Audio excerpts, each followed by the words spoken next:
What's up, everybody? Welcome to session 9. Already 9. Um, didn't I just do one of these a couple days ago? Well, yes, I did, but I've got off right now, so figured why not? Why not jump on and see if anybody's out there up for having a chat?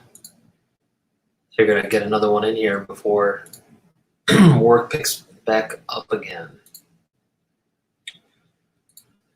So if you're watching this later, you may want to fast forward a little bit until we get some folks in here.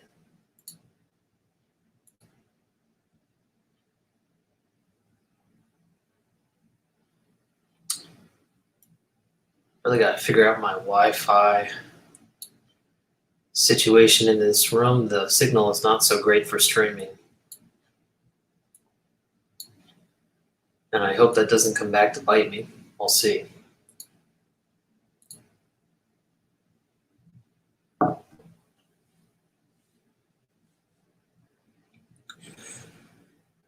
In the meantime, I'm going to poke around on eBay, see what's going on.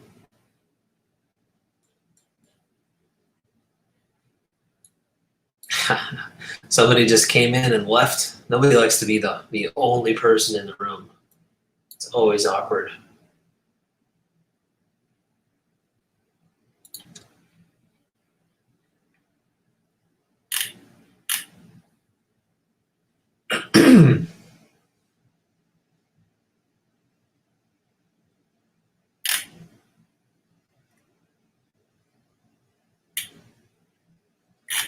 How about some T3 Turkey Reds?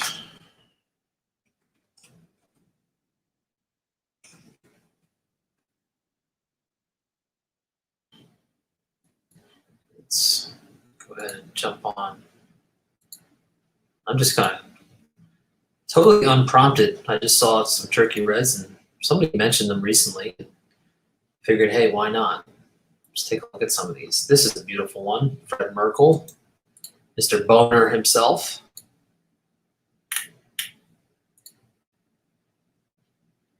That is a beautiful rendering. There's something mythical about these things. Well, you had a feeling, man, and you were right. I wasn't sure myself I was going to do it, but I have off this week, so I figured why not?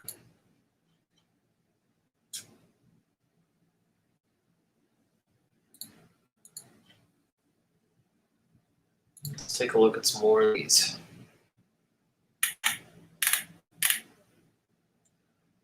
Home Run Baker.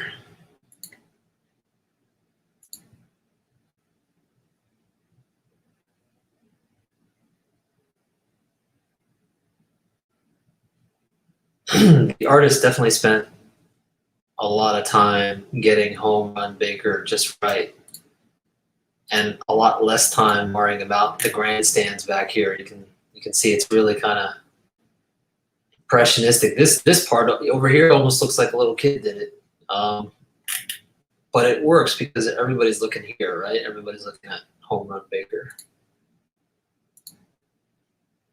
I like this Fred Merkle.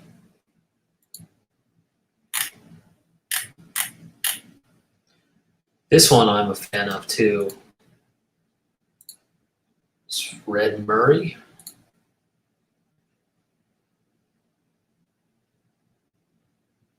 Cool kind of action shot.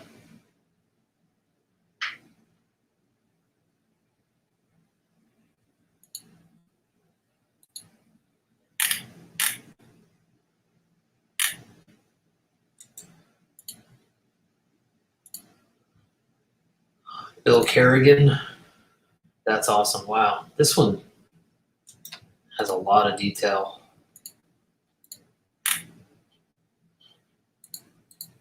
Hey, Will. Good to see you again. Welcome.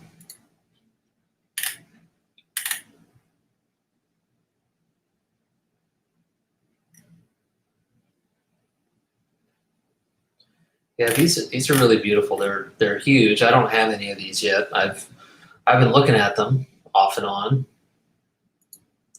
Yeah, these are all T3 cabinet cards. And I'm not looking at these for any particular reason.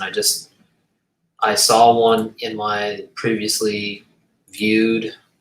Oh, it looks like this one just sold. And I just clicked on it and started looking.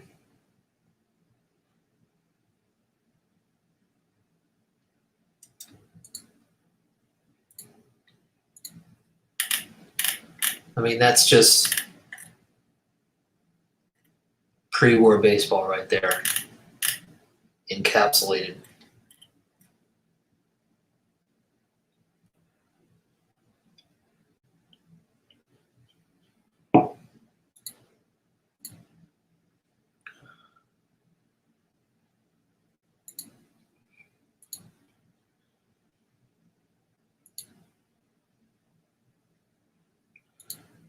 That's a real standout in my book. George McBride, Harry Lord, all of these are just really nice to look at.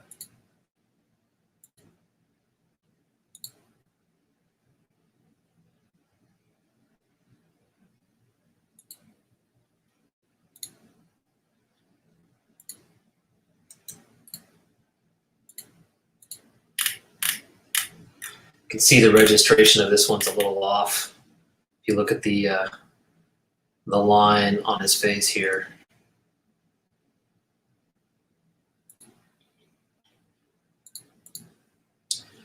Don't know much about them. I went down a rabbit hole today looking at 39 play ball. Yeah. Well, let me go down that rabbit hole with you. Hold on a second here.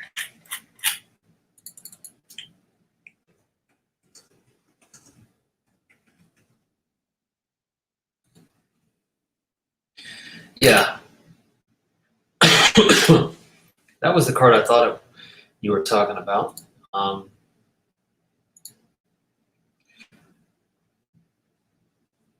Yeah, great. It's I've heard people in the past, and I'm guilty of this too. I feel like and this is an unfair generalization, but I'll say it anyway. I feel like a lot of people are less excited about black and white cards than they are cards that are more colorful. And I feel like that's across the board, that like whether it's post-war, pre-war, it doesn't really matter. It's like if the card's black and white, it sort of feels less exciting. But for me personally, if I did feel that way initially, I feel less like that now. And cards like this are a good example of where I love that it's black and white. It's like, this is a fantastic image of Ted Williams, and it's really evocative of the era. And I like that it's black and white. I don't mind it at all. That's just my 2 cents. I don't know if you guys have any strong feelings about black and white.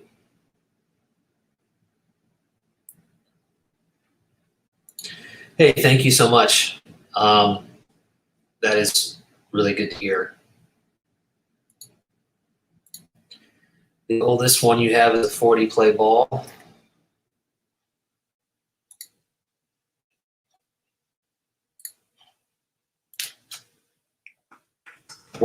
We are already on eBay, like five seconds into this thing.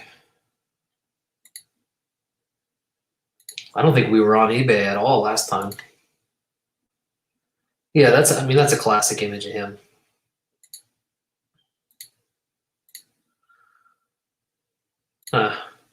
Interesting to see that in a newer SGC holder. I prefer the old SGC flip. Yeah.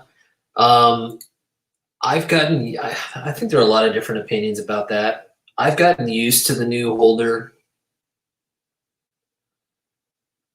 and I like it. It doesn't like make me angry. I think some people are like really angry about it, or were at first.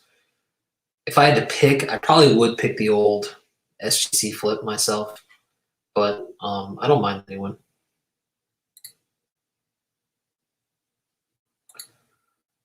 Yeah, I don't mind this set either. I think it's pretty cool.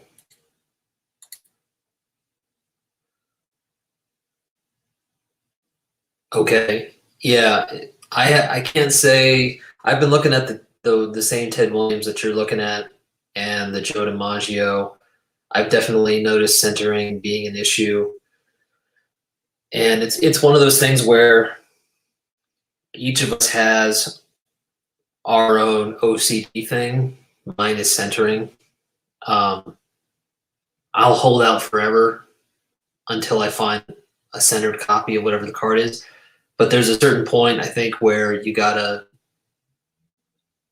admit defeat. It's like, okay, if this card continues to come up off-centered, maybe I just throw centering out the window and just go for the nicest copy I can find. You know, I'm not there yet, but for that card, I might have to go there. There you go. Okay, I see somebody else really likes the new SGC folder, and it's not even new, right? Like it feels new, but it's been around for a while now. Yeah, Jake. We know.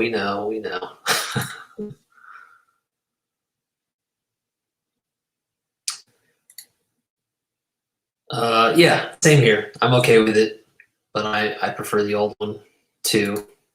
Jesse in the house. 3.5 nicely centered. Alan, good to see you. How long ago did you get your Ted Williams? Nina, welcome. So glad you're here. Got a great group of folks in here already.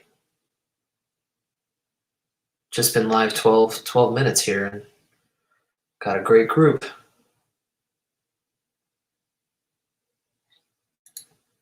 Finally got a nice copy of the 48 Leaf DiMaggio, but I had to sacrifice some centering. Yeah, that's another interesting card.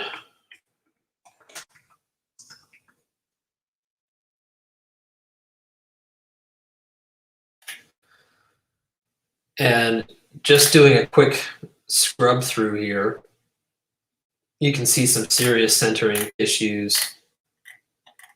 And the nicest one is a 6 and is $5,500. This one isn't too bad. Of course, it's pretty expensive. It's a little top heavy. And left to right, it's a little off. But I don't have any 48 Leafs, and I haven't really looked at them extensively. I would imagine, though, that centering is an issue for this set.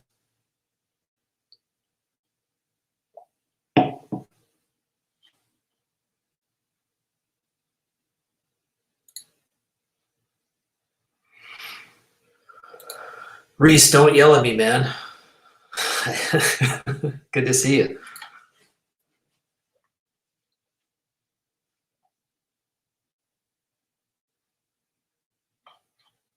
Yeah, that's great. That's a great card. It was Andrew. Enough Said Cards just got the Ted Williams 48 Leaf, I think, at the Philly show, and he also has this card.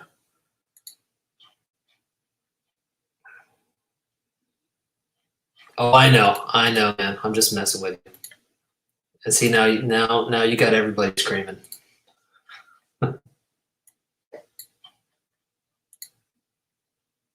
Who's got some other cards I should be? Okay, here's a fun question. How long did it take you to pull the trigger on your 49 Bowman Jackie? Not long. Not long at all. I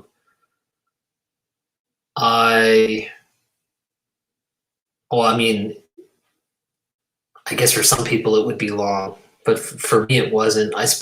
I probably spent 3 or 4 months looking at that card.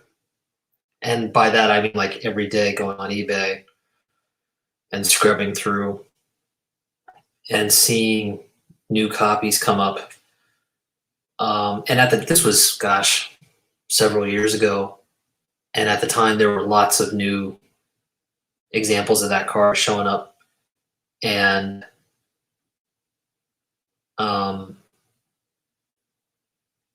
So I got very familiar with it, and that was definitely at the time the most money I had spent on a baseball card, or it was going to be the most money I spent.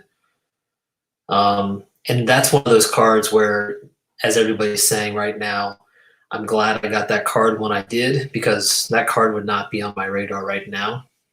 Although we'll see if prices continue to come down as they seem to be. But even still, I don't think it would come down to where it was when I got it. So when I finally saw that one come up, that was a fun day. I remember pulling the trigger on that card. I remember being really excited when it came in, and it did not disappoint. That's one of my favorite cards still.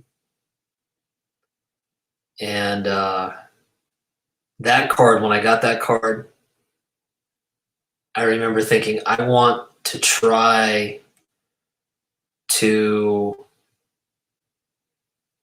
have every card I get be a similar experience in terms of just like really being excited about the card and really doing my homework, so to speak, and then having that excitement last beyond getting the card. You know, like all these years later, like, man, every time I see that card, like, yes, I'm so glad I have that card. Okay, I've been talking a lot, so now I missed all these 48 leaf Larry Doby. Let's go. I don't know that I've seen that card recently. No, I've come across it. Oh, sure. And you know, when I click, just so everybody knows, when I click on a card on eBay here, I'm not really paying attention to the price or the grade. I'm not saying like, oh yeah, here's a good deal. No, I'm just clicking on the card to see the card. Yeah, that's a really cool card.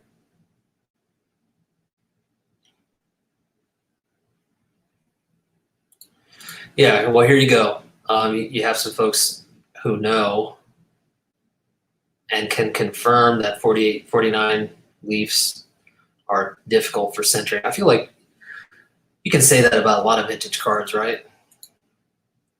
Rick, welcome to the room.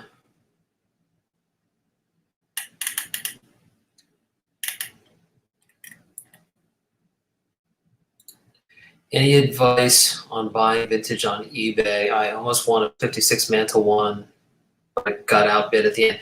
Yeah, you know, when it comes to bidding on eBay, I'm not as well versed in that world as some others in our community are. There, you know, there's this thing called sniping, which if you don't know what that is, look it up. I'm not going to talk about it just because I can't. But it's basically like this automated process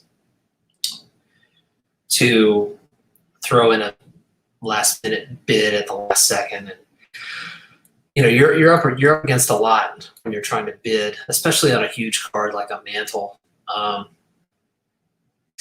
But any advice for buying vintage on eBay when it's an auction? Does anybody else out there have any advice? I honestly don't.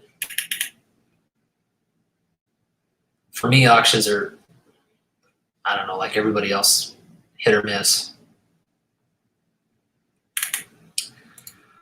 I was okay with it because I was so nervous that I couldn't see it in person. Yes, okay, now that's a really good point. I was just thinking about this actually. Any of you that are going to, I'm going to turn off this screen share for a second. Any of you that are going to the National, relish the opportunity to get to see the cards in person. I was just thinking about what a luxury it is to actually get to see the cards in person and stand there and hold them and flip them around and see them and not be looking at just some crappy photograph that some seller put on eBay. Even the best photographs that a seller might take of a card pale in comparison, of course, to getting to see the card in person. Like when you see the card in person, you know pretty quickly whether you want to keep looking at that card or not. Whereas when you're looking at eBay, you're always, not always, but you're often on the fence. Like, am I really seeing everything? How much can I trust this photograph? I don't know about you guys, but sometimes I even reach out to the seller, hey, could you take another photograph of the back or the front or whatever? And even still, after all that, I still might be kind of like on the fence about, is this like a really good purchase or not? So if you're going to the National, what I would do honestly is pick a card that you really want that's in your radar, like right now, and that you've been having trouble tracking down in terms of condition. And boy, look at as many copies of it as you can while you're there, because that's a golden opportunity.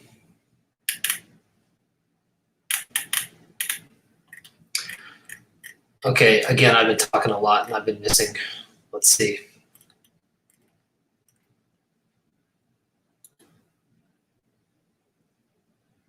Very cool.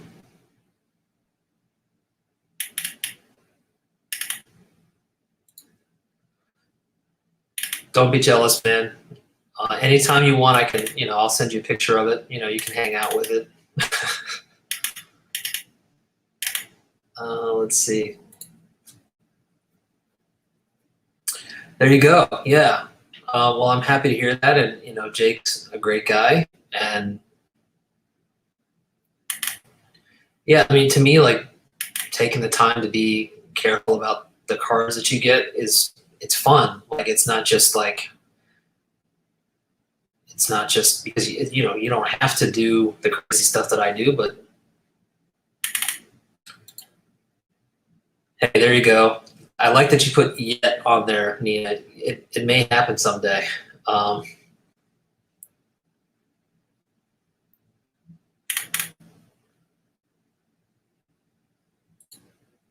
I love, and this is another thing that I love about this community, is that we also love baseball, right? We're not just buying baseball cards and trying to make money or anything. Not that there's anything wrong with that, to throw a Seinfeld reference in there. But we all love the game of baseball. Last time, I think it was Sunday, I was getting heckled by Dodger fans, and rightly so. The Phillies got one win out of that series. But we should also always be talking about the game, not just the cards. There is Don. See, this is how far back I am. I really got to catch up here. Welcome, Don. See, yeah, sniping is a painful thing. Hey, enjoy it, Rick. You guys are having a hell of a season. Yeah, Nina, I think I am too. Auctions keep me up at night. I like the nice hard buy it now. I bought it. Great, good to go. I can rest easy. The auctions make me anxious. Although I will say that some of my favorite cards were won in auctions.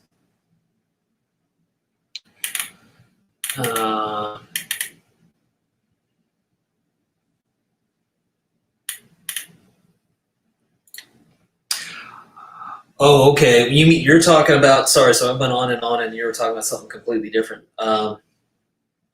You're talking about like looking at cards and trying to figure out which are the ones that are worth, putting in your watch now list. I mean, that there's no tried or true method to that, other than to just look at a lot of them. Over time, for every card I've ever bought, I have to have looked at hundreds, if not thousands, of copies of it before I bought one. Not always, but very often that's been the case. And you know pretty quickly after the first batch of 100, okay, this card has some serious centering issues. This card always seems to have a printing dot in the top right-hand corner. You pick up on all that stuff. And when you don't see that stuff, it stands out. Cool. Yeah, I have not shared my link. Don, you're the epitome of a true baseball fan, because you're a fan of a team that gives you very little to be excited about. So people like you and Bob are to be commended. Why? Because you stick with your team. And the Phillies are not that far off. We had a few years back then. Reese, I don't know why there's a smiley face in there. I don't know what you're excited about. I'm terrified of that series.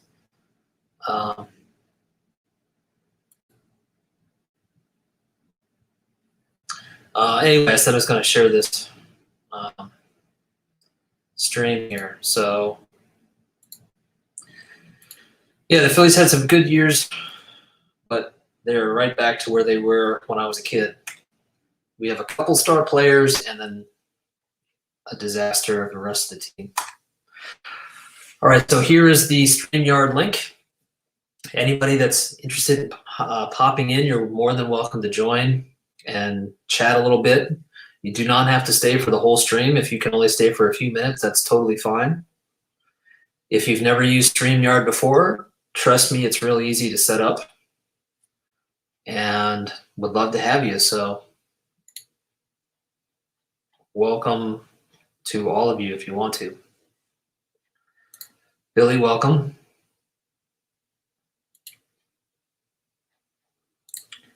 Yeah, that's a good piece of advice, Mike. There's no harm in asking, right? The worst they can do is say no or ignore you, but why not ask? And more often than not, people are going to want to work with you. They want to sell the card. Well, you're a better man than me, man. I grew up with my dad saying, "Son, Philadelphia teams are always going to let you down," and he was right. There you go. There's an endorsement. Alan. Hello. Well, how are you? Doing well. How are you doing? Doing well. Good to see you. Yeah, you too. Can you hear me okay? Yeah, you're coming in fine. Great. This is your first stream, right? It's my first time on camera on YouTube, period. Right here. All right. Well, congratulations, man. It happened. Thanks. Sorry for all the people that have to see this.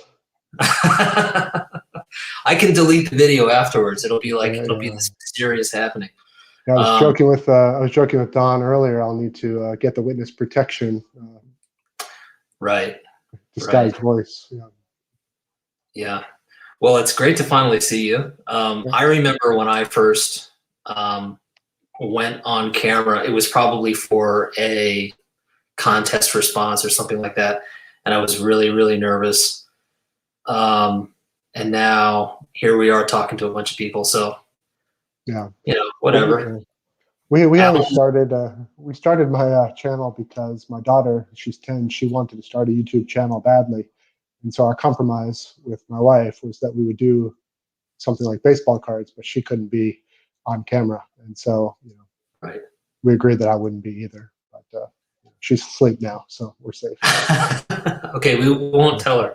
We won't, she'll never know. She'll never know.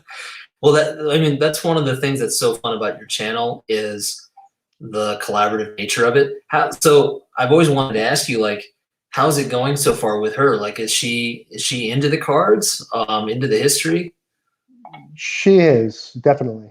She loves to get the mail, loves to open the cards and look at them. At first, when we started the channel, maybe, we only have 14 or 15 episodes, whatever we call them. At first, she was really into even doing the research and writing the scripts. Now she just likes to film it, do the voiceover and edit. So she still does the tech support, but she's faded away, just like all her other things, piano, whatever. It's all kind of faded away, but she still loves the cards, so it's good. Okay, cool. So she was doing the editing as well. She does, yeah. So we don't do anything more complicated than an iPhone, and she'll cut it together. We splice together so we don't see changing cards and things. She'll do all that. Right. Okay. Well, how old is she? She's 10. She's 10. I don't know how to do that. Yeah, she does. That's incredible that she's exposed to all of that at 10 years old. I mean, to me, at 10, the idea that I would be able to do that is like not even possible. So yeah, I think that's really cool. maybe we had an Apple IIe when I was 10, and it was just a green screen where you played around. There was no Right, iPhone. right. All right, we got somebody else joining us here. Jake. Great. What's up? Hey, man, that's a sweet background there. Looking good. Yeah, I was going to say, much more impressive than mine. Well, I thought I'd open up the big unit since I was live with Alex, so pretty big deal. Very cool, man. How are you? Good. How are you fellas? Doing good. Hanging out on a Thursday night. Yeah, things are good. Yeah, I would agree with this, with what Nina's saying here. Yeah. I can say that my 7-year-old son asked me just last night as I was putting him to bed, when you die, will I get your baseball cards? It's not going to be for a while unless you're telling me something I don't know, but you've got to share them with your sister. So, Wow, great thinking question. Jake, I assume you'll be getting those questions soon based on the news I saw on your channel. Yes, I dream to hear those words someday from my son, Alan. So I look forward to that. Maybe it won't sound as good when it happens, Right. but hoping to hear that someday. Yeah. Hopefully just less threatening than baby Stewie from Family Guy plotting to kill you. Yeah. Yeah, Jake, I saw your video where you bought the hat, the Braves hat for your soon to be, right? Yeah. So you must be like just itching to get all that stuff underway. Do you have any plans already besides the hat? Like, what else are you thinking about? Like, okay, how do I get my son into baseball? Oh man, so like one of the first things I did, I have a younger brother who's 3 years younger than me, and he has 2 little boys already. He skipped line on me twice, but he had his sons at Christmas for the first time, and I got them some baseball and basketball cards as part of their first Christmas. I'm like, oh, I get to be the cool uncle and like introduce them to cards. And obviously they have no idea, they're 1 and 2 years old, but that's something that I'm definitely going to do for my son. And it's already started. I don't know if you guys saw the video, but when I went to visit Arizona and I met George, Diamond Yard Sports Cards, he had a package of cards for my son, which was really cool. So that'll be one of the first things that he gets, along with some Braves and probably some Tar Heel cards. That's great. That's great. Very nice. And I told my wife we've got to get him a little pair of Jordans once he's big enough to walk. Definitely got to get him some of those. Kids' shoes are more expensive than the material, that's for sure. And the small shoes are more expensive than the big shoes. Mm.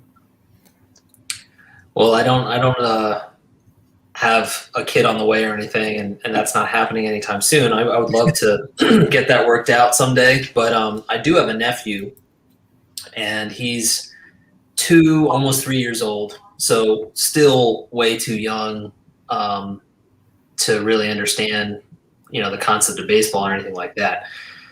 He's at the point where he's really into garbage trucks. I don't understand it, but like there's this thing where these kids are just obsessed with garbage trucks. There's like TV shows and YouTube channels all about garbage trucks for little kids. That's what he's into right now. So I'm hoping that eventually falls out and maybe baseball cards will work their way in there. My brother's a big baseball fan too, so he definitely would appreciate that being a connection between him and myself. So we'll see, but it's I still got to wait a few years, I think. Yeah, you definitely don't want them to get too interested, though. I'd hate to have more competition. I hate for my son to be in the next room on his cell phone 10 years from now and outbidding me on a card. That'd be devastating. Right. So, Alan, what usually on your channel, my impression of your channel is that you're really good at kind of curating an experience. Like you'll focus on a set or a player or something like that. But are you actively collecting? Like, what are you looking at right now, for example? Or how do you go about like your focus? Yeah, focus is tough, as everybody knows. It's tough to stay focused. So the reason I do the videos that way is mostly just to get a story behind them that gets my daughter to kind of get active, learn a little, So we did Stan Musial, we did Ted Williams just to get a theme. And so like I wouldn't do like a mail day video as much as that would interest me and maybe other people. I think just showing the cards for her, wouldn't keep her as engaged. So we do try to keep a theme, whether it's a year. And what I'm collecting now, my main focus has been trying to get one Hall of Famer from the 33 Goudey set. So I think there's about 45 or 50 unique Hall of Famers. I want to get one of each of them. I try to focus on Hall of Fame rookie cards like a lot of people, so I try to pick those up where I can. And then like I said, it's just so hard to keep focus. I was looking at the round of Ted Williams, Stan Musial, trying to figure out which player might come next. I've been looking at Ralph Kiner a lot lately and buying a couple of his cards.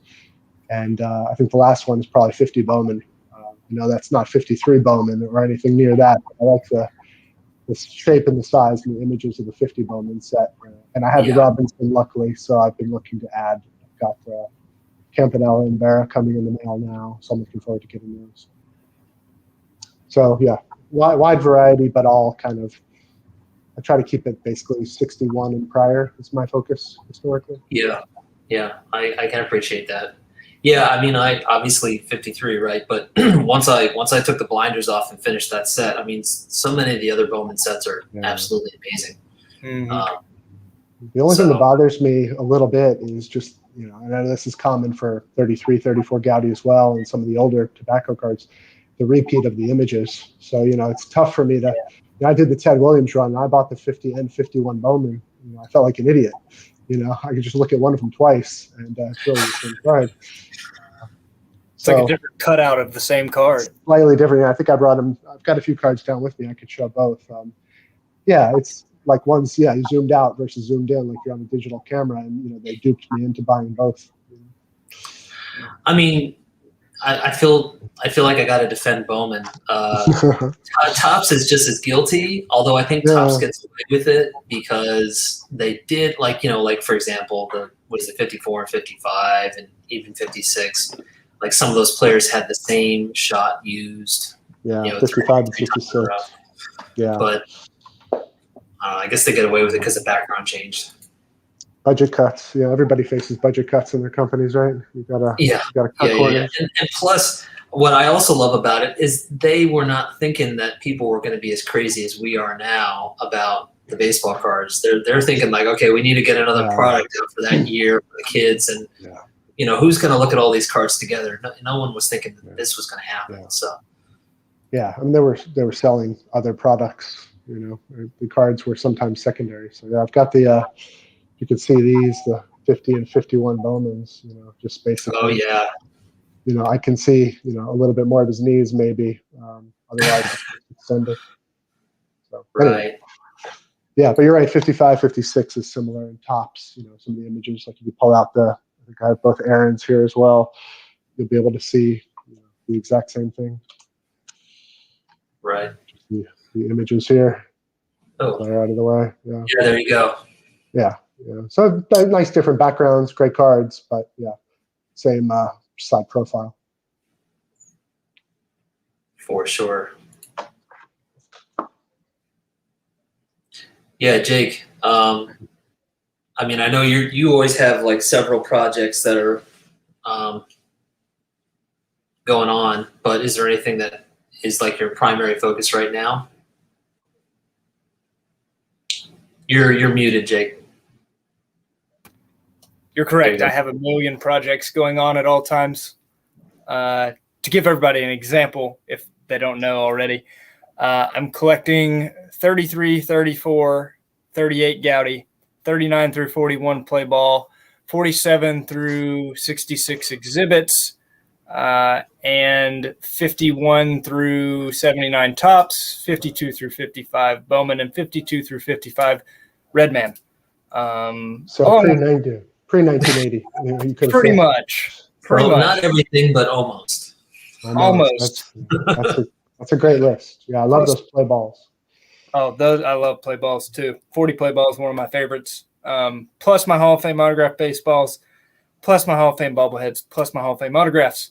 So I stay busy. But to answer your original question, I'm focused in on 55 tops at the moment because I am down to just 17 cards left. And I've got the biggies. I've got Clemente, I've got Killebrew, I've got Koufax, I've got Matthews, Berra. So I'm getting really, really close. Mays is the only really big one that I have left. Gotcha. Cool. And that's a great set. If I were to go for a 50 set, like if I had to just pick one of tops, that would definitely be one of the ones that I'd probably go to first. All those early 50s. I mean, 52 to 55, so tough. I mean, you can pick one day and have a new favorite another day. Right. Yeah. Okay, here's a good question. And the subtext of this question is because Jake, you're not old, right? And that's why I get it. And not to say like we're the young guys, right? So right, like outside of JT Triple Crown, I may be the youngest guy that I know of that I consistently see on YouTube. I'm 30. I just turned 30. I think B-Roth just turned 30 as well. But what got me interested in vintage, I was actually a basketball collector first. I'm a huge Tar Heel fan. And my paternal grandmother collected cards. And she was the big Tar Heel fan. And she split up her collection between me and my brother. And after a few years of being into that, the reason I got interested in vintage, it was always a foregone conclusion that it would eventually happen because I love the history of the game. I love the Hall of Famers. I love those stories. And for me personally, I would rather collect the guys that I know that are always going to be the all-time greats as opposed to, the hot new next thing that, heaven forbid, he get in a car crash next week like Oscar Tavares and never be anything and not be collectible or really have a great story. So I see my collection as a museum to the history of the game. And you can't tell that story without the Hall of Famers. So that's the way I look at it and why I got into vintage once I got a little bit older and had a little bit more money to go after some of it. Right. Do you have, I don't remember seeing any. Do you ever get modern? Very rarely. Very rarely. Yeah. They're usually autographs when I do get modern. But I do Hall of Fame speculate a little bit, but my speculation is pretty late in the game. So, for example, if they hit one of the major milestone clubs, 500 homers, 3,000 hits, 300 wins, etc., or a milestone that I think indicates future Hall of Fame candidacy, like Max Scherzer has 2,500 Ks and is closing in on 200 wins. Like I added his rookie card from a trade with Sticks and Steams, but mostly vintage until they may have a real Hall of Fame resume. Yeah, this stream is really going to scare away anybody that's not interested in vintage, right? Like, look at what Rick is saying here. Modern, what's that? Alan, do you ever collect modern cards? I'm similar. I guess it depends on what you define modern. To me, when I have some cards in the 80s, I feel like that's modern. But I do also pick up some modern cards once in a while. If I see players that I think are just kind of generational, I have the saying where I don't want to get trouted again. I did finally get a Trout update rookie, but what I did over the last couple of years is I picked up just some base rookies of like Acuna, Soto. So I have like one of each of maybe 10 players. I finally got a Pujols rookie. Way late. Obviously, we knew he was a generational player 15 years ago, give or take. But so I've got maybe 5% of my collection. I'd say upgraded cards would be in that category. Mm-hmm. Just so I don't miss that boat. Right, makes sense.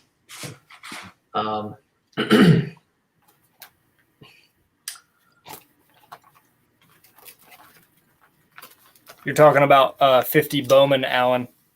I know you have one too, but it's my favorite Jackie. Yeah.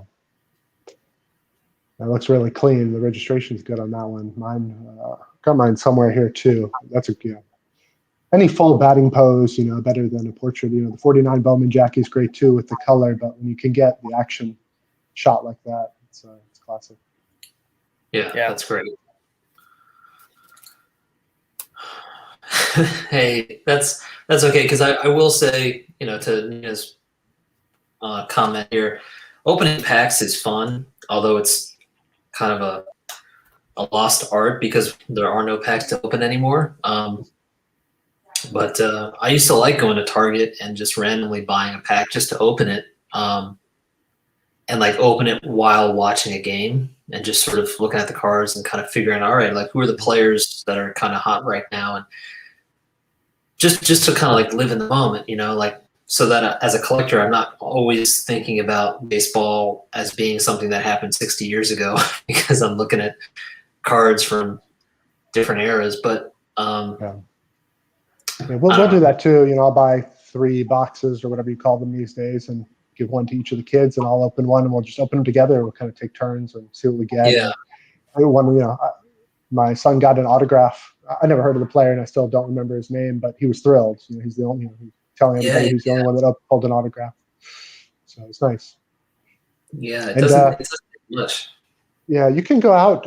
I see it sometimes online. If you just check Target.com or Walmart.com once in a while, we found Bowman out there, picked up 3 boxes. It was delivered in a couple of days, 2021 Bowman. So you never know. You could find it out there without having to go to a store. Right. Yeah, I opened some Heritage this year. One of my friends got me 2 blaster boxes for my birthday. First time I had opened any packs at all since I was 19, so 11 years ago. And it was fun since I didn't pay for them. It's like it turns out to be like 85 cents a card when you do the math. It's not good. Of course, it worked out the way that, I didn't pay for them. So, of course, I hit an Anthony Rizzo short print in Heritage and an Alec Boehm autograph, Wow. So I sold both of those. Yeah. I would do the same. I just plop those on eBay and recoup the money, obviously, in your case, pure profit. But I remember opening packs for the first time. I think it was 83 Tops. So I was 7 years old at the time. I remember kind of the hunt, and I think packs back then were 35 cents, maybe 30 cents. So my father would get a box, at a store, and on the weekends he'd give me and my brother, 9 packs each or whatever out of the 36. We'd just go crazy. It's not the same, that's for sure. But, it was fun. Jake, did you buy that Robinson raw, or did you buy it graded in that bracket? I did buy that one raw from the Drew. It was the big card from that purchase about a year and a half ago now. Talk about a heck of a haul. I'm glad that I became friends with Drew.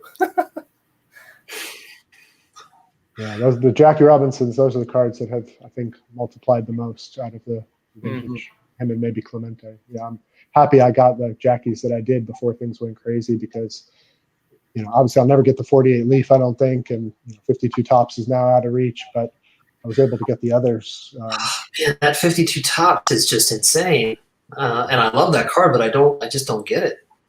Why? It's a great card, and the maze is kind of out of reach now too for whoever doesn't have it. At least for me, it's out of reach. So love to add those at some point if things come back down to earth. Yeah, 49 Bowman and 52 Tops are the only 2 Jackies I need. I learned the hard way that the 55 Tops Jackie jumped. I paid double what I expected to because I was a couple months late. I had 253 Jackies. I had it in a PSA 2 and a PSA 4. I wound up buying the 2 and then seeing the 4 like a week later for just a little bit more money, perfectly centered, pulled the trigger, and I went to sell the 2. Now I just kick myself.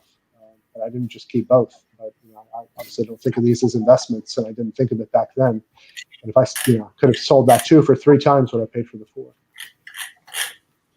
But, oh well. Yeah, if I disappear, it's because I went to get a binder or a card. So yeah. You're talking about this one, Alan. Nice. Yeah, that's a great one. I'd love to have that.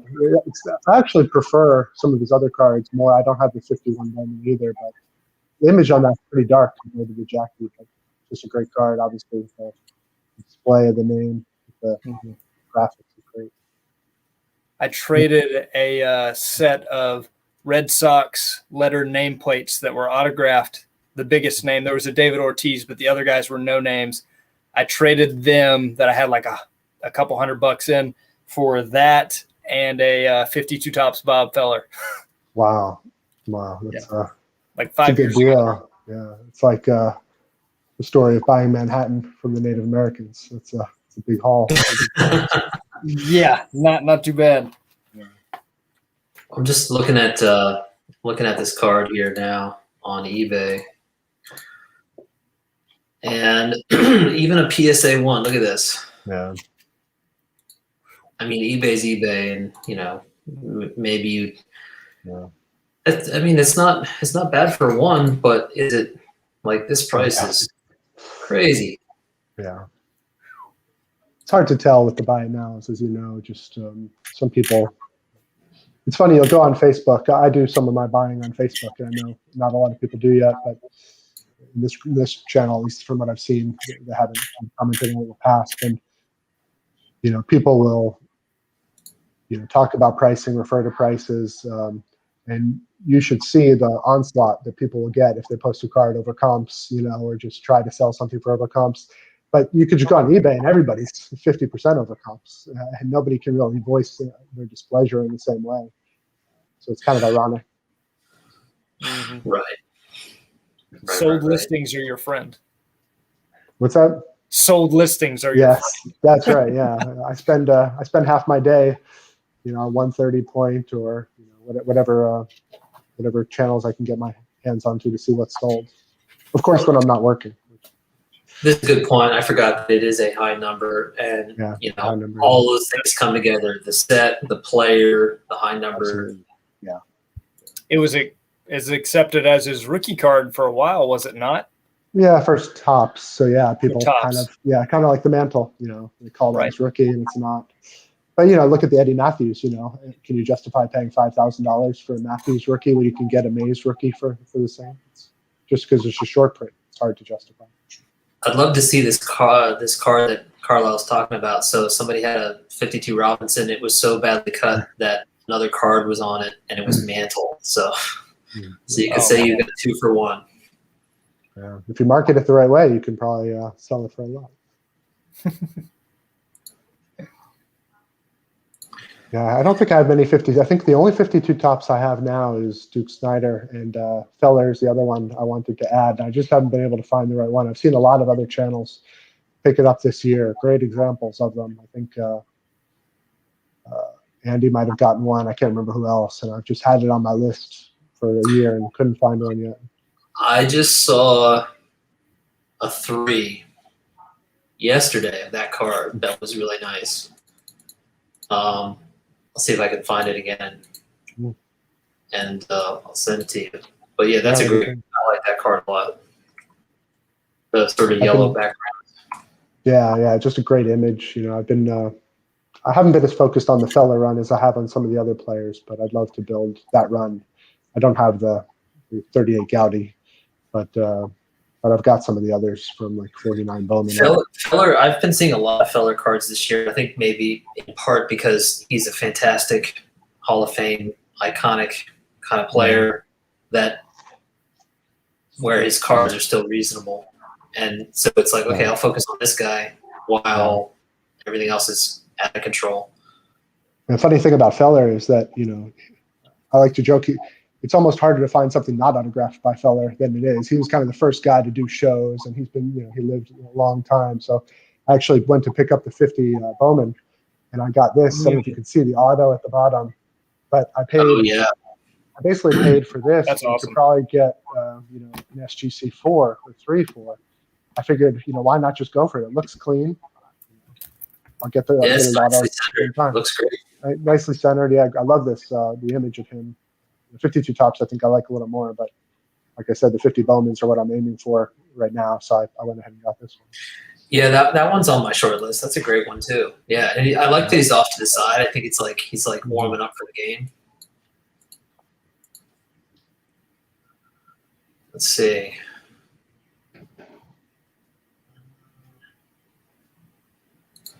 D2 Robinson was undervalued, but now I think it's way too high. Yeah, I mean, and somebody else said that here. Mike said it's partially just that he was the pricing wasn't really reflecting his importance, and maybe now it's finally caught up. I think that might be part of it. I think some of the vintage players have finally caught up to the overhype of a lot of modern guys. That wow, some more people finally realize the imbalance there of maybe we should appreciate these all-time greats and their importance to the game a little bit more. Jackie being one of the premier examples. Right. Yeah, I think there are a few players, Jackie, Babe Ruth, you know, it doesn't matter what generation you're in, everybody will know them. I do worry a little bit about, you know, somebody like Bob Feller or I don't know, a few other players where, you know, the next generation of collectors, you know, my kids, you know, obviously my kids are learning because I'm forcing it down their throats, but other kids who are collecting modern may not know these players as well, especially some of the more important records get broken by more modern players, whether they're legitimate or not. Maybe it's another debate, but you kind of wonder if that next generation will know these players like we do. I hope so. Yeah, to me, the first thing that comes to mind is like, if you look at, say, early 20th century baseball, you're going to think Babe Ruth, Ty Cobb, and who else? You know, those are the first two names, right? But if you start to get into that, you're going to start to pick out other names. There's going to be Mel Ott. You know, there's going to be other guys that you'll discover that they're not going to be household names anymore, but they're still out there. And with a little bit of digging, you're going to come across those names. I agree. I think Ruth, Cobb, Lou Gehrig would be another one. Yeah. No question. I just worry, like Ott, you know, it takes a little work. You know, he's 500 home run club, you know, had a good career, good broadcasting career, whatever. But, you know, unless you start to intentionally study, you know, you're not going to come across Mel Ott, Jimmy Fox, those kinds of guys. And those are, you know, first tier players so in all regards. What about those second tier players that, you know, even 70s and 80s second tier players that are Hall of Famers or close may lose a little bit of focus, you know. George Brett, Robin Yount, to us, you know, iconic players that we grew up watching, or at least I did. You know, some of us may not be as old, but you do wonder, you know, 40 years from now, will Robin Yount be as recognized as a name relative to Pujols or Trout? You know, will they be collecting Yount like we collect Mel Ott or not? Right. I don't know. I think there'll always be a segment that does of the hobby that does, because I'm the perfect anomaly. You know, I'm 30 years old. I didn't even see Brett and Yount play. You know, I barely saw Chipper Jones play, and he's my favorite player growing up. You know, where I get excited when I get a Tony Lazzeri autograph, which maybe even a lot of people don't know who that is in here. But he was a Hall of Famer, part of Murderers Row, the 20s and 30s Yankees. That's an obscure, tough Hall of Fame autograph where I could care less if I pull an Alec Boehm Heritage short print auto. You know, I'd rather sell that fund the Lazzeri. So I think there'll always be a segment of the hobby that's more interested in vintage. You know, it's kind of inherently what baseball's about, the history, the numbers. So I like to think that it would always be there. Yeah, as soon as you get into the stats, it's addictive, and you learn these players. That's for sure. If you study the teams, like you said, those areas come up. Yeah, and even then, you know, you look back, and some of the stats aren't as impressive. You know, some of these guys, you know, could be great Hall of Fame players. I picked up who was it the other day? Drawing a blank. The Red Sox. I don't know, I'll remember his name, but you know, Hall of Fame second baseman, maybe top 10, top 20 second baseman of all time. And you kind of think, well, 10, 20 years from now, you know, will that next generation know that player? You hope so. Right. I'm drawing a blank on his name. Bobby Doerr, sorry. I was actually thinking about this with what you guys were talking about. Not that it should be mandatory to watch it, but that like actually every time I watch that documentary, and I watch it maybe once a year, it's a wonderful way to go down a rabbit hole of all these players, and it gets you thinking about the handoff from one generation to the next. Every generation has their set of players that mean something to them, and you tend to only talk about the big names. And we even do this now, but like we've all experienced the lesser known players that nevertheless contributed to the game while they played, and those names kind of get forgotten. But things like this documentary always bring them up to the surface a little bit, and they get you thinking about like, well, what else is out there that I don't know about? And also YouTube, I would say, like every now and then a YouTuber will make a video like, you may not know this player, but he did this one really cool thing, and he'll be forever remembered for that. It's like, well, I didn't realize that, and that's a cool card at the same time. So it's like you're just constantly discovering new parts of the game through the hobby. That makes me think of a player. I'm going to grab a card. I can, while he's doing that, I've got my, talked about Lazeri there, just working on my 33 Gaudis. He was one I definitely had to get. Oh, nice. Not autographed. I don't, I think I just showed you 40% of my autographs when I showed you the fella. I never got into it. Do either of you know who this gentleman is and why he is famous? Johnny Vandermeer. I feel like I know that name, but I couldn't tell you offhand. Alan, I don't know if you could. Did he have like the most consecutive, maybe shutout or maybe most wins in a season? Some record like that. Close. He's the only pitcher in baseball history to throw consecutive no-hitters. Consecutive. Oh, I just heard that like the other day. Like I was watching a game and somebody brought him up. That's so funny. Wow. Yeah, it was the anniversary of him doing that this week. What year was that? Oh, I can't remember what year it was. 30s, I think it was. I don't think it says it on this card. No. But yeah, I have a few guys like that where if I think they're a significant story in the game, I'll collect them. Like I know Jesse's in here, Think Blue 77. Fernando Valenzuela is one of those players, Fernando Mania. That's part of the history of the game. Yeah. So, that's actually, if you've seen it, there's a great documentary about Fernando that I think it was a 30 for 30 documentary about his whole story. Yeah, that guy is incredible. Yeah. He's like the John Daly of baseball. It doesn't matter what shape you're in, you can have a great moment, a great year. Right. Yeah. There he is. Yeah. I remember the thrill of getting that 81 card as a kid.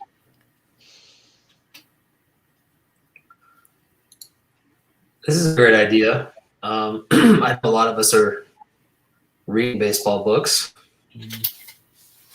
Ray just did a review on a book about Satchel Paige. Alan, are you interested? Yeah, go ahead. I was going to say, I read one recently. I think I mentioned it to Nina on one of her videos. I'll have to get the name of it, but it's written by somebody who was in, I think, the war with Ted Williams, and it was basically the couple of years. Cloudbuster 9 is what it's called. It's basically about the few years where he was in the service, and about the team that they had. They basically had military teams that would play each other. Oh, yeah. And Ted Williams going through training and also playing baseball, like doing double duty basically, for the troops and for himself. It was a really good, easy read. Right. Really cool. Actually, I'll be right back. I want to show an autographed baseball that's somewhat related to that. So hold on one sec. So I know, speaking of baseball books, Alan, have you read Ty Cobb, A Terrible Beauty by Charles Learson? No, I haven't. I'll have to look for that one. That is my favorite baseball book. Okay. It's basically the antithesis of Al Stump's book and movie Cobb, it debunks a lot of the things about Ty Cobb. Talks about all his charitable efforts and how he would help people up when they slid into second. No, but it does talk about a lot of the things that he did for the community, and for race relations in Georgia, and how his family was involved in that, and a lot of good things about Cobb and how he was kind of villainized. I think Alex has read it as well. Yeah, I totally recommend that book. Yeah, it was eye-opening. I'll have to look for that. It's actually one of the reasons why I haven't read any Ty Cobb books, because I knew the kind of history of the first one, and I knew that it maybe appeared to be a little biased or negative, so I just never had interest. So yeah, I'll look for that one. All right. Well, I wanted to grab this. You were talking about the troops playing baseball while they were in service. This is I guess you could call it a team assigned baseball, but it's actually of a lot of troops. This is from World War II, and it was an outfit that would stage and play games mostly for entertainment. They weren't like serious. And there are a few players on here that actually, may have been in the majors for a little bit, or at least were in the minor leagues. The biggest name on here is Enos Slaughter, which you can kind of see here. Right. Let's see if it's hard to. It's like up here. But yeah, this is the entire group of guys from World War II, and I did a video on this. It was actually one of my first videos way back. But I love, trying to find connections to that period of time, because obviously, so many of the guys ended up serving those years. So anyway, that's cool. Yeah, that's super cool. There's a gentleman that goes to my church that I found out played minor league baseball, and I finally found him on Baseball Reference, which nice. If you haven't delved down Baseball Reference, I could get lost on there for days. But he batted 300 in his last minor league season at Double A, and I was like, wow, I wonder why he stopped playing, and he was in the war, and he stops me every Sunday because he knows that I worked in baseball and talks baseball with me every week. Nice. And come to find out, he played with a team like that when he was in the service, and played with Don Newcomb and I believe it was Bob Bull while he was in the service on one of those teams, which really cool story. Really cool story. So, hey, Will, good. Thanks for stopping in, and have a good night. See you, Will.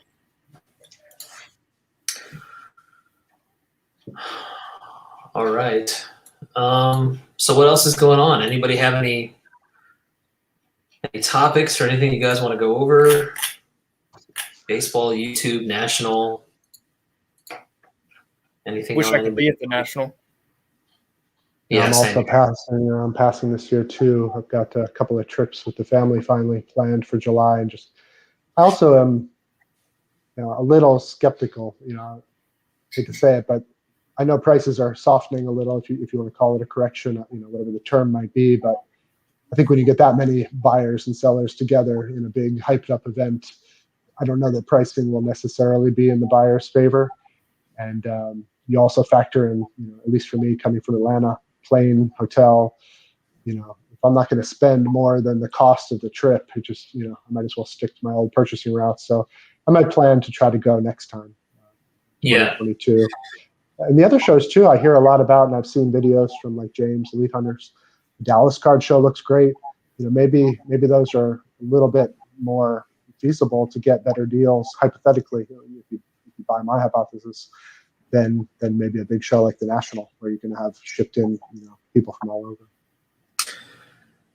Yeah, I just watched a live stream that Ed Wesker-Griff did a couple days ago about the Philly show, and his assessment of it was that it was crazy and that everybody there was selling, and there were a pack of people walking around with Pelican cases just trying to sell cards to the dealers, and there was a lot of money flying around. And I don't know, I don't want to put words in Ed's mouth, but it sounded like it was, although there were, reasonable deals and stuff, it sounded like it was a little out of control. And the idea was like, well, if it's like that for the Philly show, it's probably just going to be like even more so national.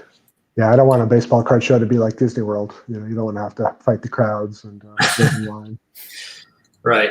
And then there's this, Don saying, I'm honestly going to the national more to meet YouTubers than look at cards. Yeah. Not that I don't look at cards. Yeah, I mean, even if you don't want to look at cards, you're going to look at cards, Don, because it's just a sea of cards everywhere you look. You can't avoid them. But the reason to go is definitely to get to meet other people, for sure. That's the best part. Yeah. Somebody just told me the other day that Atlanta's going to have kind of its first card show, like a big one, in July as well at some point. So I may try to go to that just to see what it's like. It's drivable and I don't have to fly anywhere and can just go for a few hours. So I think they said it could be like 300 tables, which to me is huge. So I'll check that out.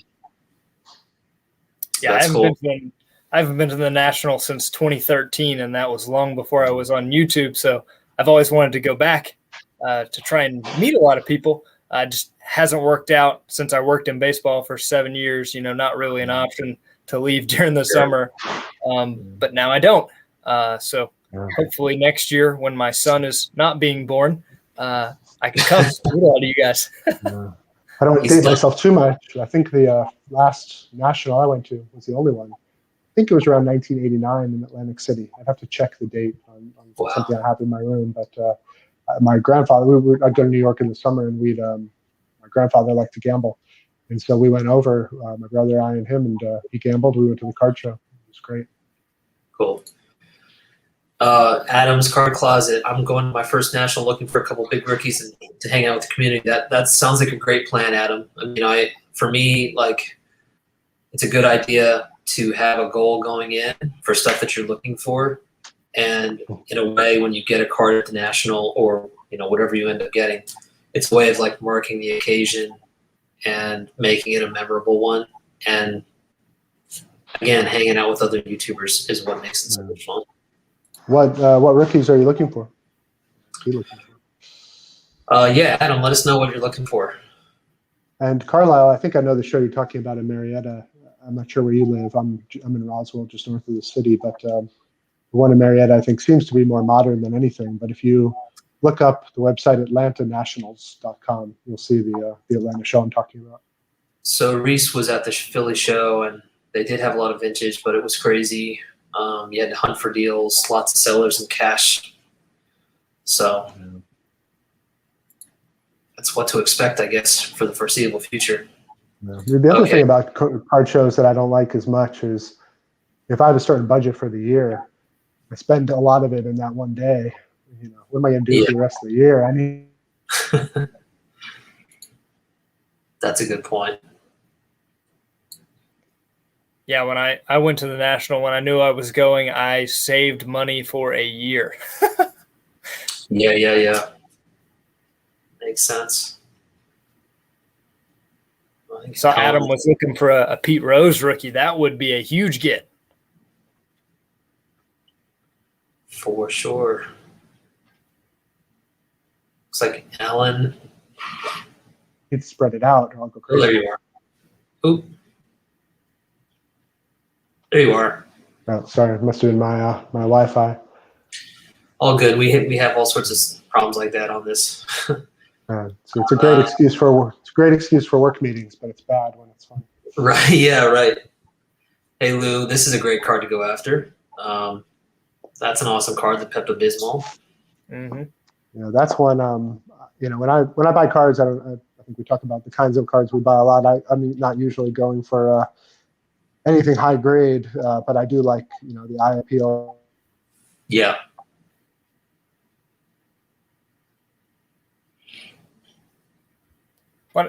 And I don't know how much it's changed because it's been a while since I've been to a national, but I went with my cousin who collected. I'm actually focused on. Oh, Alan's in and out. I'm back. Go ahead. I don't know how much it's changed, but I went with my cousin, and our plan was all right, let's try and go through all the tables as fast as we can, just kind of race through the showcases and only buy something unless it's a deal you can't pass up, and let's see it all, right? And we were there for the whole week. It took us 4 days to do that at absolute warp speed. And then we went back and, spent more time at tables. And, that also helped me spread out my money for my budget for the week, that I just only bought absolute no-brainers the first pass through, and then, really made some decisions on the latter half instead of just blowing it all on the first day. Right. It worked good for me. It's good discipline. I'm impressed. Oh, yeah. James, you're going to be surprised. Don't worry. You'll be surprised. I like Don's approach there.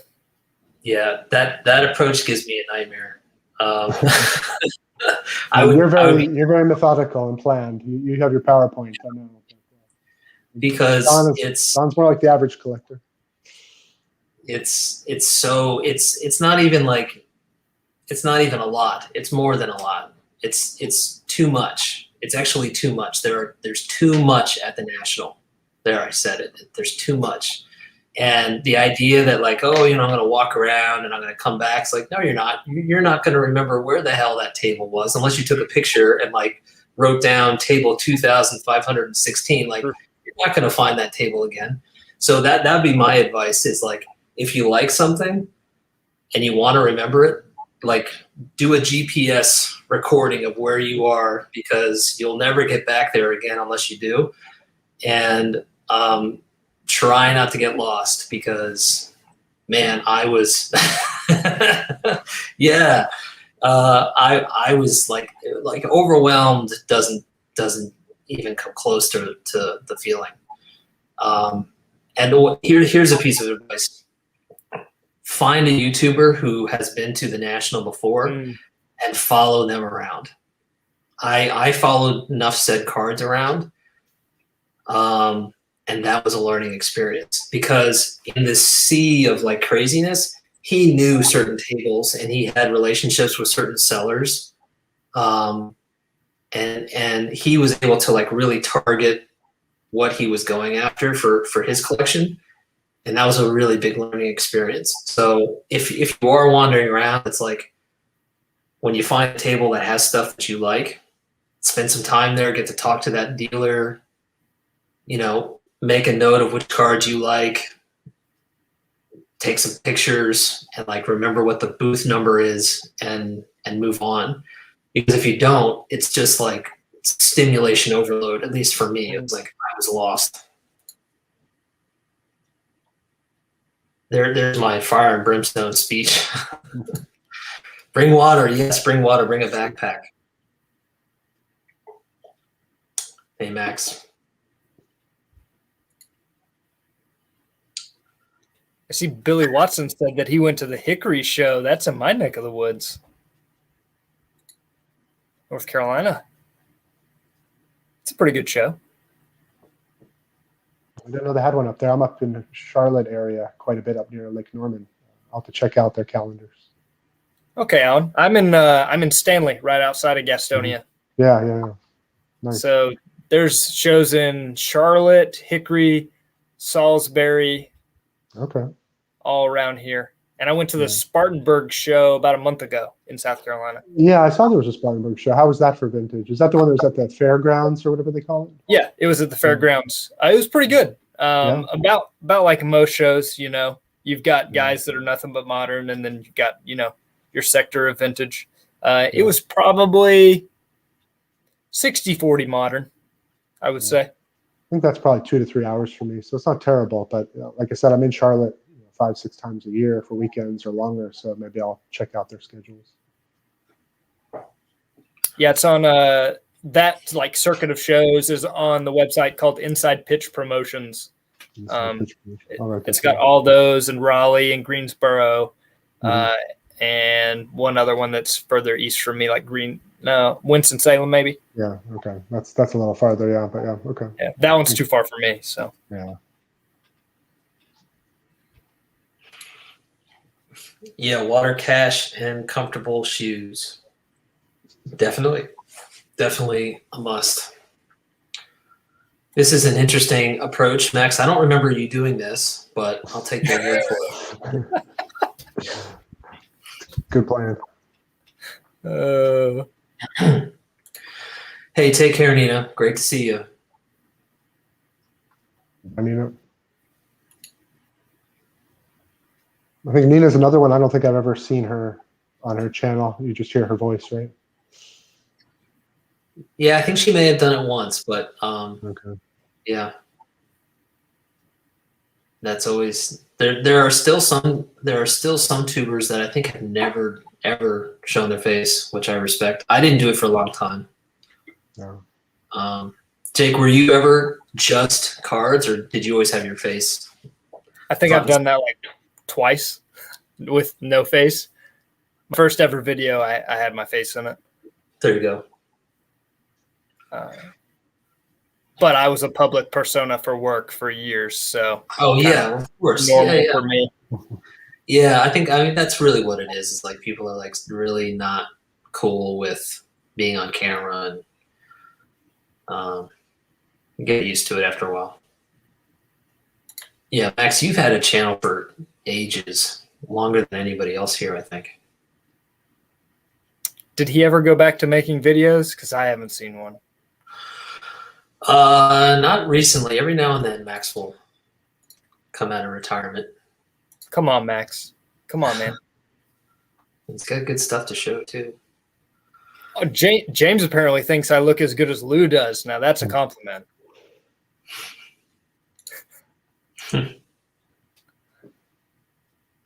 Hey, there you go. You almost that counts, I guess.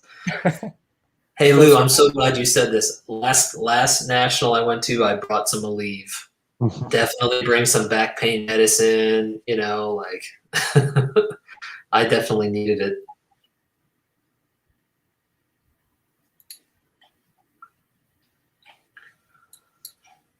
What do you do when you go to shows, Alan? Do you go looking for a specific card, or do you just kind of go for anything, or take your list, or what do you do? Yeah, I really haven't gone to a ton of shows lately. You know, I mentioned the one in Atlanta that wasn't, you know, good for what I focus on. I have a list of cards that I'm always looking for, not as kind of thorough as Alex's. I've got like 10 cards that I'm targeting right now, maybe, and I'll keep an eye out for them, and then I buy smaller odds and ends. So I was definitely looking for those, and I will if I go to the other Atlanta show. But I don't have very good focus, and I could have a plan laid out, and then I'll see something pop up, and I just like it a lot. One example, just random, I mentioned Ralph Kiner before. I saw his Red Heart pop up. I think it was an SG, so I've got it here somewhere, but it was just a well-centered Red Heart, good image. I was reading about him. I just pulled the trigger, not too expensive or anything, but just took me off my path, just veered off a little bit. So, best laid plans, I probably would still be a little bit outside those bounds if I went to a show. Hey Dean, this is a good point. Always have a list of some kind. You never know what you're going to come across. And here's a good piece of advice: bring your haggling skills. Never pay sticker price. For the cards that I do target, I kind of lay out kind of relative condition or grade and range of price I'd be willing to pay. So if I went to a show, if I go to this Atlanta show, for those top 10, I'll definitely bring kind of the range of prices I'd be willing to pay for condition, so I don't have to sit there and search on my phone and kind of interrupt the process. I'll come prepared with comps for 10, 15 cards. Makes sense. Yeah, I'm a crazy person. I have a master spreadsheet of every set, every card, every autograph that I need, and comps research. You have to for everything that you're collecting. I mean, how are you going to keep That's track? true. I do have, let's see, like 20,000 items roughly, counting each individual vintage card. Wow. Yeah, 21,699. I have a list of all my cards that are graded. I've got a list of all the cards I want. Then I wind up buying something and I have to add it onto the list, even though it wasn't on the search list. So right. Defeats the purpose, but it's still fun.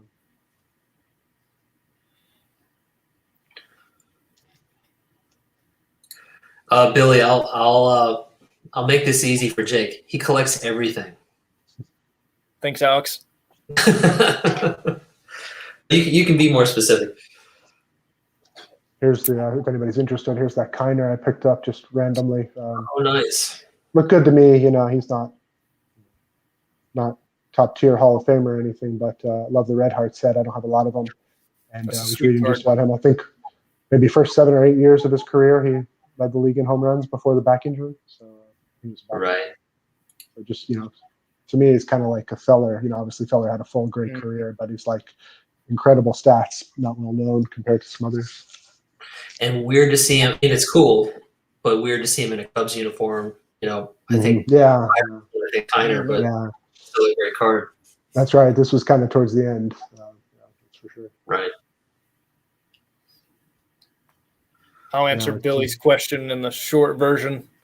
I collect a rookie card, an autograph, a bobblehead, and an autographed baseball of every Baseball Hall of Fame member, every Major Milestone Club member, World Series Braves member, and then vintage sets from 1933 to 1979. That's the short answer.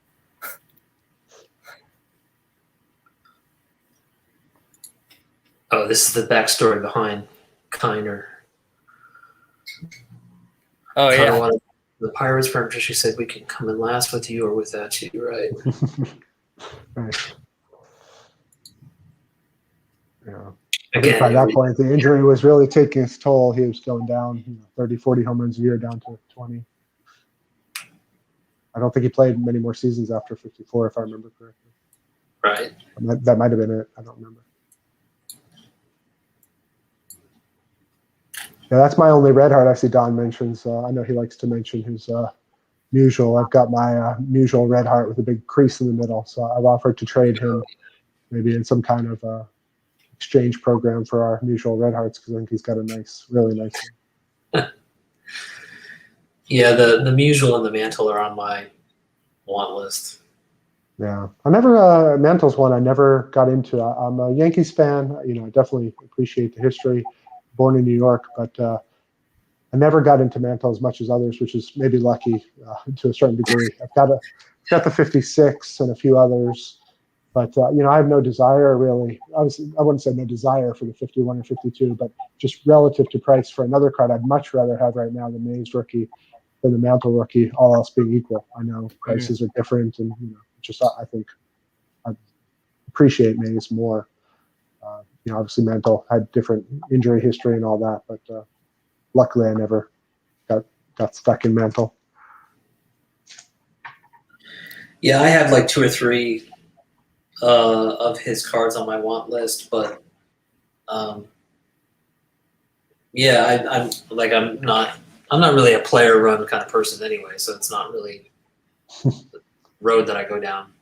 Yeah, I think I just offended James, but I do love the Yankees, James. I'll have to send you a picture sometime. I've got a nice old team photo of 28 Yankees, an original press photo that was kind of handed down from family and friends with Ruth and Gehrig. And could share this. Got my 56 Mantle for you, James, as well. But I think I've got maybe 3 other Mantles, and that's the end of my line. This is a important question that needs to be answered. I don't know, Max. Yeah, those owners won't be happy with those dogs. But I made a joke. I think it was on maybe a response video to Rick's video. I feel like that Red Heart dog food might have actually been teeth whitener in disguise. If you look at like the Mantle photo, his spark pearly whites are coming through in his smile. Yeah. Tiger 727, welcome. All right, here's a question. What is each of your favorite Mantle cards? Let me go look, see the ones that are on my list. I don't know if it's my favorite one, but I would say that his 52 Bowman is one of his most nice looking cards, and it's not the card that everybody talks about, but to me it's one of his nicest looking ones. I'll pull it up here. Rick, I think if you're in here, has that card. This is my favorite mantle. Same as you, my friend. Yeah, I'd say definitely that one. The dual image, triple crown year. I also like I like this one. Oh yeah, I, that's I on love my. this.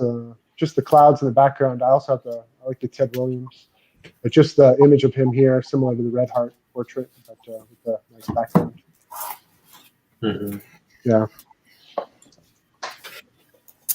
Yeah, my 56 used to be in a fancy plastic holder like Alan, but it broke.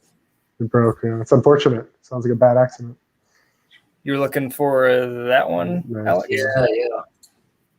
Yeah. 52 Bowman. That's another reason I've been Yeah. going after the 50 Bowmans. No mantle, no maze. A little bit easier to collect for someone like me. You don't have to worry about that. When you said you had the Jackie for 50, right? Did you have, Even you have that the Ted too? mantle. Yeah, I've got the Ted here from 50. I showed that earlier when I was showing just the duplicate images. And I've got the Jackie somewhere here as well, probably. I can sort it out. I picked up the Jackie a little while ago, luckily, because that was one I definitely wanted in that set, and at today's prices, just totally out of Nice. Oh, cool. no complaints at Yeah. all. You're happy to have those. Those are the two biggest cards in the 50 Bowman set. So I mean, that's awesome, man. That's a great set to go after if you can get those two for sure. Yeah, I won't go as extreme as you. I'll probably just go basic Hall of Famers or key stars. The other day I was looking at the Rizzuto. It's a great image, with him kind of leaping with his glove up, and Yeah, that one's on my that list. can't be my yeah, it's on my list. It just can't be my next one. Rizzuto. I still haven't gotten the Berra or Campanella in the mail yet. I'm not going to buy Rizzuto yet. I'll pace myself. But, just great set overall. Yeah, that Berra. The Go ahead. Berra is my favorite Berra. Yeah, The 50 love that Bowman image. Berra. Yeah. Any of the old Bowman cards, and maybe this is not just the Bowmans, but the old catcher cards where they're wearing, the old catcher gear, the brown, kind of catcher gear. It's great, and he's throwing his mask back. Campanella in that set is kind of the basic portrait, but still really nice. Good image. Mhm. So, Oh yeah, with the blue background.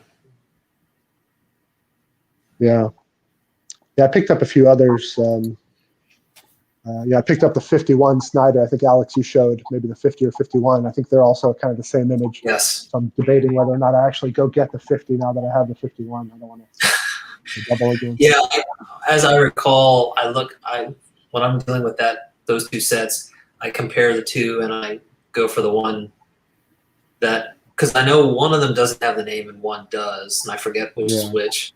50 But, doesn't. 50 doesn't. Does not, right? So I always go for the one where I like the the name. composition better. Yeah, But I think it changes. Yeah. that's the 51 with the name, right? Yeah. So Yeah, I thought awesome. maybe I just won't get the 50 at that point, but yeah, I like it. I like it a lot. Yeah, every time I see that card, I still get excited. It's a great card. Yeah, it's good. It's good. It's a good card. 51 Wheaties Premium. All right, let's go to eBay. I'm not familiar with that set. I love those old Wheaties boxes, the cutouts. If you ever see, the Wheaties with Gehrig and Jimmy Fox. Yeah, think I was just going to say that there's a Gehrig that I really would like to get at some point. If we get lucky here. Oh yeah, Oh, that's nice. that is really cool. That's a cool image. I've never seen that before. 5x7. Yeah, interesting. Reese, you may have just caused a whole bunch of YouTubers to go on eBay. Yeah. Prices are going to go up 10% overnight. Yeah. I don't need another set.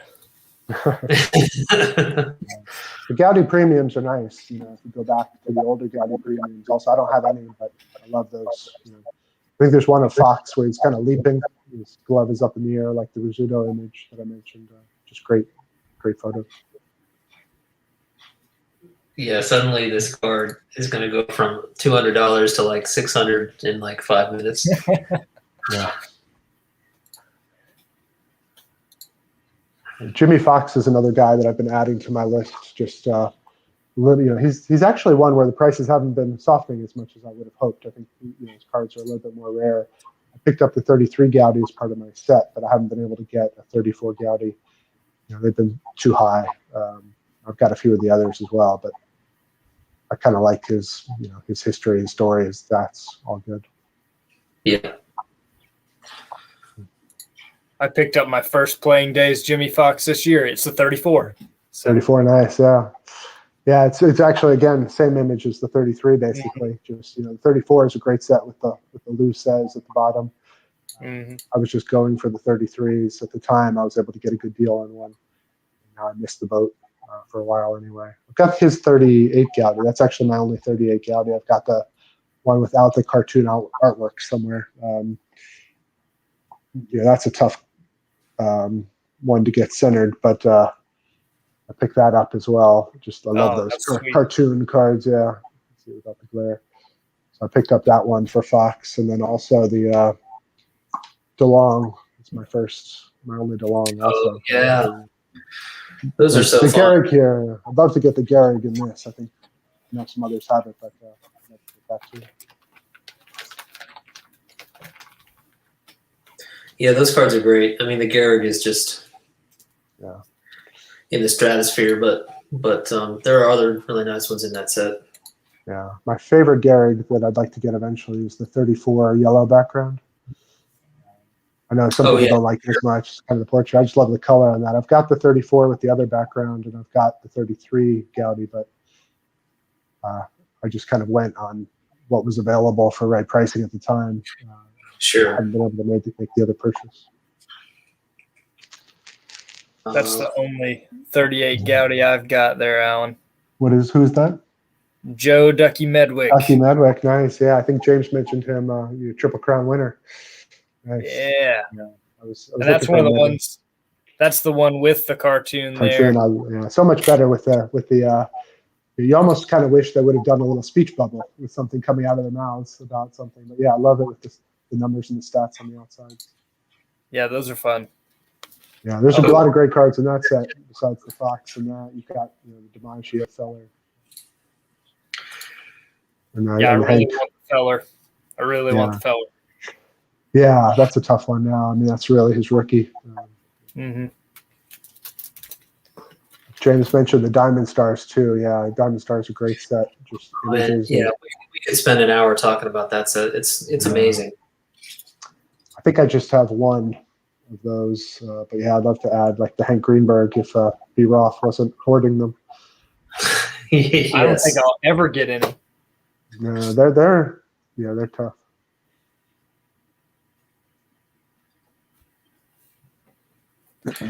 That's interesting, Rick. I have not been paying as much attention to pre-war, primarily because of the pricing situation over the past year. So to hear that is a little disheartening, but I guess we'll see what happens. I think I've seen some prices drop. I think the bigger cards, just like Koufax and Clemente have come down off their February peaks. I've definitely seen Gehrig and Ruth come down off those peaks. But like I was saying about Fox, I don't understand. Maybe my theory about losing popularity among new collectors is wrong because I haven't seen that soften really from what I was looking at. So I agree, Rick. I think the biggest cards have come down, but the average cards really haven't, which is unfortunate. Right. Matheson's come down. Take care, Reese. Have a good night. See you, Reese.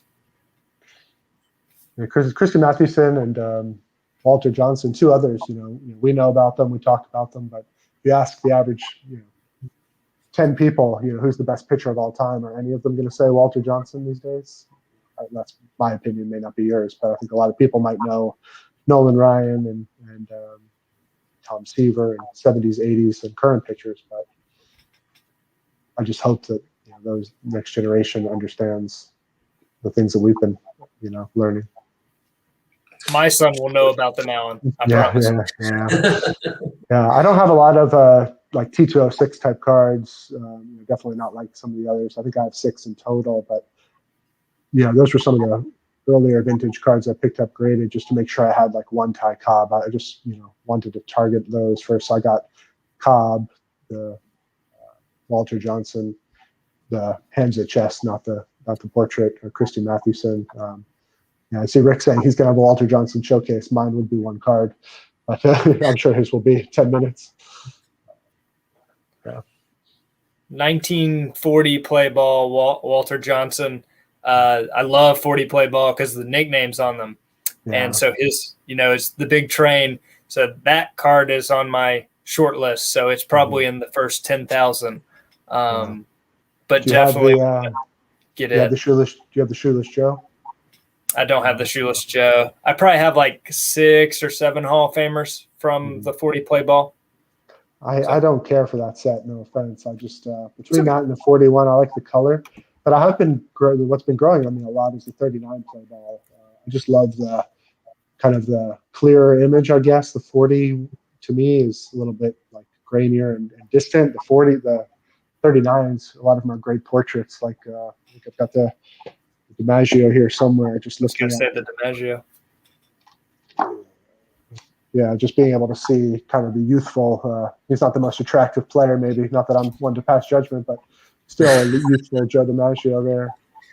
Yeah, and that is a nicely centered one too. That's Yeah. I was lucky to find that. When I got the Ted Williams in that, I wasn't so lucky on the centering, but I also, I love Ted Williams. Just this card to me is not as attractive as some of his other cards. It's too far away to really even know at times you're looking at him. Yeah. But That's an awesome Ted Williams. Ramleys are so beautiful, James. I agree. Yeah. But the Johnson is, crazy. Yes, I think the only one I've ever seen on YouTube was Andrews. Yeah. And here's a very good point. Yeah. That's even true. though it was short-lived. Yeah, Marilyn Monroe definitely had some interesting marriages.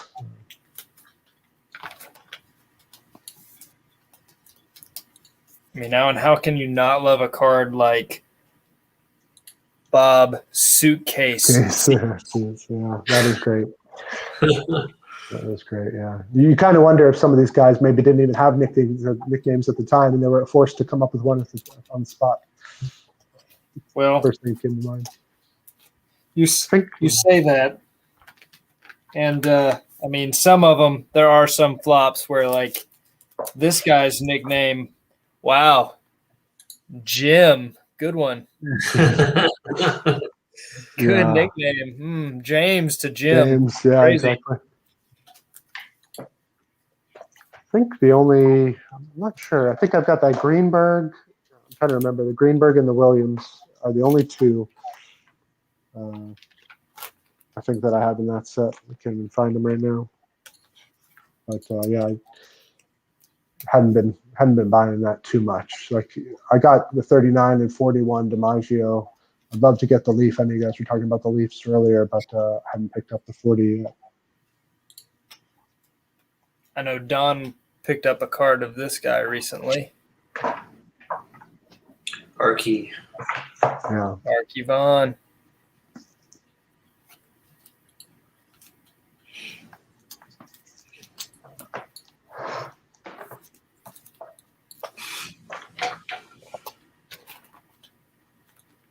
All right, guys. Should probably start wrapping up here. Sounds good. Just under a couple hours. But this was a lot of fun. Yeah, thanks for having me. Yeah, thanks for letting us jump in. For sure, guys. This was great. And I hope both of you at some point can hop in again. We'll do this again. Like, it seems to be Tuesday nights. Obviously this week I've done it 3 times just because I had off. But we'll probably do this again next Tuesday. And anybody else that's in here now, like, you all are totally welcome to jump in as well. So Anyway, Alan, Jake, thank you so much. And everybody else, have a great night. See you guys. All right, see y'all later. Thanks.